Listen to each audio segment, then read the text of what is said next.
नमस्कार मित्रांनो, आपल्या सर्वांचं पीके किचनमध्ये मनपूर्वक हार्दिक स्वागत। रेसिपीला सुरुवात करण्याच्या पहिले तुम्ही जर माझ्या यूट्यूब चॅनलला सबस्क्राइब केले नसेल तर लवकरात लवकर पीके किचनच्या लिंकवरती जाऊन माझ्या चॅनलला सबस्क्राइब करा, जेणेकरून मी कोणतीही रेसिपी अपलोड केली की सर्वप्रथम ती तुमच्यापर्यंत पोहोचेल।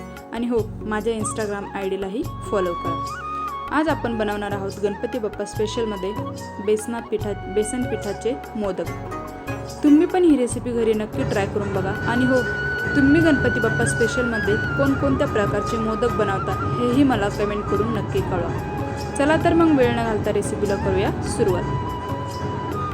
इथे आपण सर्व साधन सामग्री घेतलेली आहे। सगळ्यात पहिले आपण कढाईमध्ये थोडंसं गावठी तूप घालून घेतलं, त्याच्यानंतर 1 कप भर बेसन घेतलं। ते बेसनही आता आपण छान व्यवस्थित तुपामध्ये भाजून घेऊया। बेसन आपल्याला कमी गॅसवरती किमान 10-15 मिनिटे भाजून घ्यायचं आहे। इथे आपण कमी गॅसवरती आता बेसन पीठ हे छान व्यवस्थित भाजून घेऊया। आणि त्या पिठाच्या ज्या गाठोळ्या होत्या त्याही आपण थोड्या करून फोडूया। तुम्ही बघू शकता इथे पीठ एकदम मोकळं झालेलं आहे। वरतून आपण परत थोडंसं गावठी तूप हे घालून घेतलं आणि मिक्स करत राहिलो। हे व्यवस्थित मिक्स झालं आणि थोडंसं भाजलं। तुम्ही बघू शकता याचा कलर आता चेंज झालेला आहे, म्हणजे थोडंसं भाजलेलं आहे।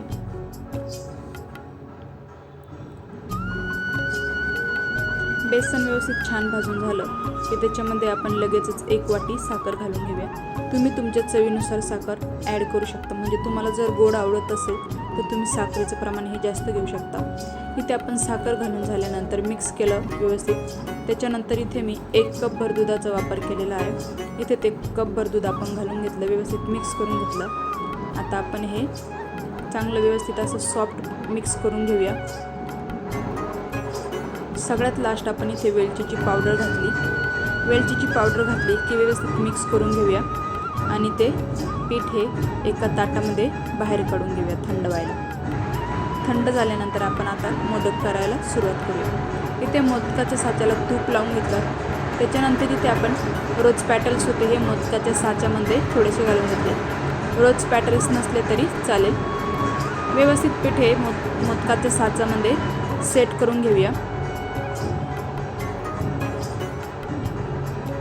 आणि त्याच्यामध्ये आपण सारण म्हणून ड्रायफ्रूट्सचा वापर केलेला आहे। नुसते पिठाचे जरी केले तरी चालेल। इथे आपण सारण घालून घेतलं, व्यवस्थित स्टफिंग ही करून घेतली। तुम्ही बघू शकता आपला पहिला मोदक हा व्यवस्थित बनवून तयार आहे। तुम्ही बघू शकता एकदम सुरेख आणि छान असा पहिला मोदक आपला बनवून तयार आहे।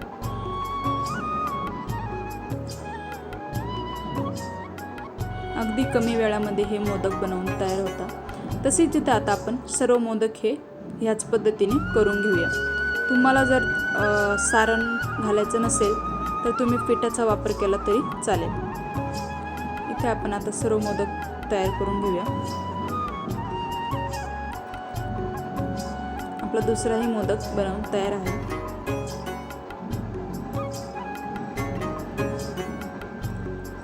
सेम ह्याच प्रोसेसने आपण सर्व मोदक हे बनवून घेतलेले आहे। ते आता आपण एका ताटामध्ये ठेवून घेऊया।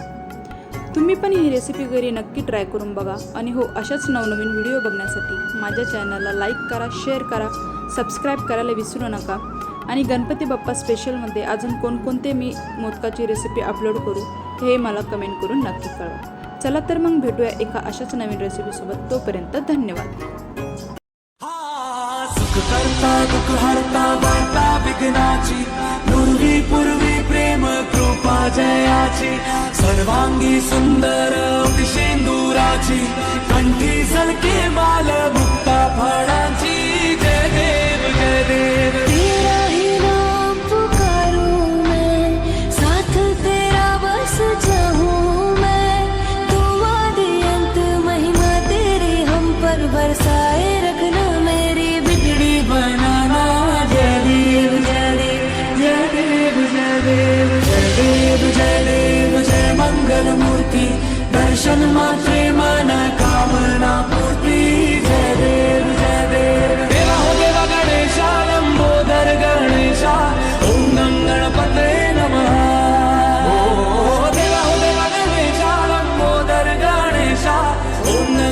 रात